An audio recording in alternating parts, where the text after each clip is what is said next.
हुकूमत ने कराची, हैदराबाद, दादू में बल्दियाती इंतखाबात मुलतवी करने का ऐलान करते हुए नई हल्काबंदियों से मुतालिक नोटिफिकेशन भी वापस ले लिया है। सूबाई वजीर शजील मेमन कहते हैं सिंध के बाकी अजला में बल्दियाती इंतखाबात मामूल के मुताबिक होंगे। फैसला किसी की एहतजाज और धमकी पर नहीं किया गया।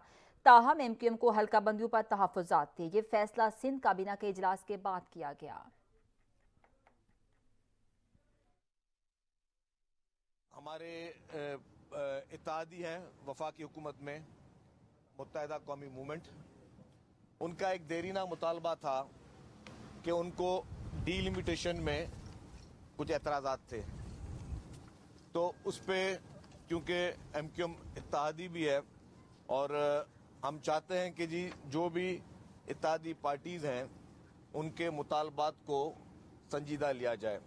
तो उन MQM के मुतालबात पर जो एक सेक्शन 10(1) है जिसमें सिंध हुकूमत ने, कैबिनेट ने जो यूनियन काउंसिल के नंबर्स जो हैं वो मुकर्रर करती है कि जी किस डिस्ट्रिक्ट में कितने यूनियन काउंसिल होंगी, तो वो आज सिंध काबीना ने वो नोटिफिकेशन जो है वो विड्रॉ कर दिया है।